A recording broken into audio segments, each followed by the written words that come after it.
नमस्कार। हर हर महादेव। सदगुरुदेव की अकारण अखंड असीम और अनवरत कृपा आप सभी पर सदैव बनी रहे। प्रिय दर्शकों, हाजिर हूं मैं जुलाई मास 2025 धनु राशि का राशि भविष्य लेकर। अगर हम ये चाहें कि जो मैं कहूं बस जादू की तरह होता चले, जो मैं चाहूं जादू की तरह मेरे सामने आता चले, लेकिन वो केवल दिखता जाए और हाथ में मिले ना, तो कैसी अवस्था होगी। बस इसी प्रकार की कुछ अवस्था इस मास धनु राशि के लोगों की होने वाली है। चीजें घूमेंगी बहुत आसपास, बहुत कुछ हो रहा है, मैं बहुत कुछ कर्म कर रहा हूं ऐसा लगेगा जरूर, लेकिन होगा कुछ नहीं। देखिए राशि पटल किस प्रकार से बिछा हुआ है, किस प्रकार से ग्रहों की चाल है। आपके तृतीय स्थान में 1 जुलाई के दिन आ रहे हैं राहु, और शनि है आपके चतुर्थ स्थान में। सप्तम स्थान सूर्य और बृहस्पति द्वारा सुशोभित है। षष्ठ स्थान में, छठे स्थान में शुक्र है। अष्टम स्थान बुध बैठे हुए हैं। नवम स्थान में मंगल केतु है और दशम में है चंद्रमा। चलता रहा जिंदगी भर, पहुंचा कहीं नहीं। इस प्रकार का कुछ भाग्य इस मास धनु राशि के लोगों का है। देखते हैं क्या कह रही है धनु राशि जुलाई मास के लिए। राशि भविष्य ये लगभग होता है, जिसको हम मोटा मोटी तौर पर या आसपास का फलादेश कह सकते हैं, क्योंकि एक ही राशि में नक्षत्रों के 9 चरण होते हैं, जिसमें अन्य नक्षत्र सम्मिलित होते हैं। तो ये लगभग का फलादेश होता है। जिनको भी खुद का राशि भविष्य पूर्णतः जानना हो, वे संपर्क कर अपना इस मास का या इस पूर्ण वर्ष का राशि भविष्य जान सकते हैं। साथ ही हम लोग पूर्ण वर्ष का पैकेज ही मेंटेन करते हैं, जिसमें आपके पूर्ण परिवार की हर एक मास की स्वतंत्र राशि भविष्य या राशि फल, उसी के साथ साथ उसमें क्या उपाय करने चाहिए और उन उपायों को करने की पूर्ण व्यवस्था, ये पूरा के पूरा उसी पैकेज में इंक्लूडेड होता है। तो जिनको भी इस ढंग का पूर्ण वर्ष का पैकेज चाहिए, वे स्वतंत्र संपर्क नंबर पर कर सकते हैं। प्रिय दर्शकों, जुलाई मास लगभग एक नई अपॉर्चुनिटीज से भरा हुआ, लेकिन केवल घुमाने वाला। आप बहुत सारा काम करोगे, बहुत परिश्रम भी होगा, बहुत जगहों पे जाना भी हो सकता है, नए लोगों से मिलना हो सकता है, कुछ नए लोग जानकारी में आएंगे, कुछ पुराने लोगों का धोखा मिलेगा, ये सब कुछ होगा। लेकिन एट द लास्ट आप अगर सोचने बैठोगे कि इस पूरे महीने में हमने क्या कमाया और क्या गंवाया, तो वो कुछ खास उसमें डिफरेंसेस नहीं होंगे। लेकिन एक चीज आपको बहुत अच्छी मिलने वाली है, सीख, अनुभूति, अनुभव। तीनों स्तर पे आपको अनुभव आएंगे। आध्यात्मिकता की दृष्टि से भी यह मास बहुत अच्छा रहेगा धनु राशि के लोगों के लिए। साथ ही साथ बड़े लोगों के साथ उठना बैठना, बड़े लोगों से मिलना जुलना हो सकता है।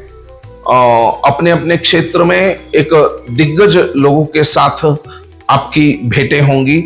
साथ ही साथ मन को उमंग से भर देने वाले भी बहुत सारे कार्यक्रम इस बार हो सकते हैं आपके साथ में। इसी के साथ साथ कुछ चीजें हैं, कुछ पुराने शत्रु हैं जो आपको इस मास अवश्य तकलीफ देंगे। तो इस प्रकार का यह मास होगा।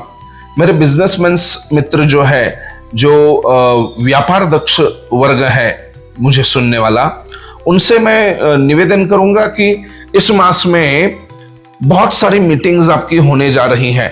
उन मीटिंग्स को पूरा के पूरा कवर करने से पहले उसमें से छांट लीजिएगा ठीक ढंग से। पहले ही उनको ठीक से तराश लीजिएगा कि इन मीटिंग्स को हमें करना जरूरी है या नहीं, क्योंकि हो सकता है कि बगैर फालतू में ही आपका ज्यादा घूमना हो जाए। हो सकता है कि खाया पिया कुछ नहीं, गिलास तोड़ा 12 आना, इस प्रकार का यह मास हमें जाए और हमारा बेकार में ही आने जाने में ही समय चला जाए। तो इस चीज से बचने के लिए हर चीज को तराश के, देख ठोक के और परीक्षा करके लीजिएगा। साथ ही साथ जो नौकरी पेशा लोग हैं, जो जॉब सेक्टर से रिलेटेड लोग हैं, उनके लिए मैं कहूंगा कि आपने इस मास में स्टार्टिंग में ही पहले 3 दिनों में ही अपने पूरे मास का शेड्यूल अपने ढंग से कर लीजिए, टारगेट फिक्स कीजिए और तभी काम को लगिए और अपने काम के सिवा और कहीं ध्यान मत दीजिए। अन्यथा इस मास में आपको बड़े लोगों से, आपके ऊपरी लोगों से, आपके बॉस लोगों से काफी कुछ चीजें गलत ढंग से सुनने को मिल सकती हैं। इसलिए यह आवश्यक होगा कि आप कंडीशंस में, इन हालात में अच्छे ढंग से थोड़ा आगे बढ़े, जिससे आप दुविधा से बच सके और अधिक सुविधाएं निर्माण कर सके। मेरी जो बहनें हैं, घर पर काम करने वाली हमारी लेडीज हैं, उनको यह मास सम्मिश्र जाने वाला है।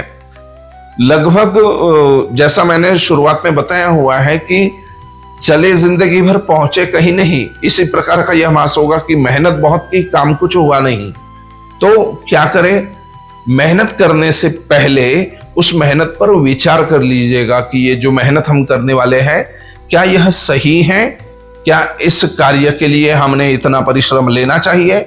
आदि आदि विषयों पर ठीक से विचार कर तभी अपने काम को आप आगे बढ़ाइएगा। पैसों के मामले में यह मास कुछ लोगों के लिए तो बहुत अच्छा रहेगा, लेकिन कुछ के लिए काफी ज्यादा खराब होने की बहुत संभावनाएं हैं। इसके ऊपर क्या उपाय किया जाए महाराज, तो अंतिम में आपको उपाय भी बताऊंगा। देखते हैं विद्यार्थी मित्र, मेरे विद्यार्थी मित्रों को यह मास लगभग थकाने वाला मास होगा कि बहुत सारे काम किए, लेकिन वो काम में कितने आए उसके बारे में एक बड़ा प्रश्न चिन्ह होगा।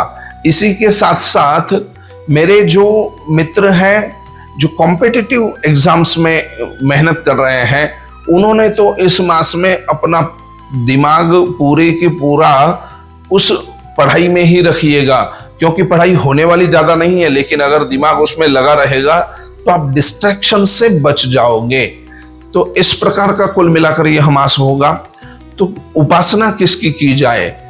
जब सभी जगह पे अमंगल दिखता हो तो मंगल मूर्ति की उपासना करना आवश्यक होता है। अतः निश्चित ही इस मास में आपको गणेश जी की उपासना करनी चाहिए, जो मोदक प्रिय मुद मंगल दाता, सभी प्रकार के मंगलों को प्रदान करने वाले वह हैं। और किसी को अगर कुछ विशेष जानकारी चाहिए हो तो वे नीचे दिए गए नंबर पर संपर्क कर अपनी कुंडली का परामर्श ले सकते हैं, और विशेष कुछ पूजन अगर आपको करवाना है तो आप उसके लिए संपर्क कर सकते हैं। आशा करता हूं कि यह वीडियो आपको पसंद आएगा। अगर पिछले कुछ दिनों से आप कंटिन्यू वीडियो सुन रहे हैं तो कुछ कमेंट्स भी उस पर कर दीजिएगा, ज्यादा कुछ नहीं तो हर हर महादेव लिख दीजिएगा। आप कहां से अपना वीडियो देख रहे हैं, उस गांव का नाम, उस शहर का नाम अवश्य हमें बताइएगा, जिससे हमारे उत्साह में वर्धन होगा।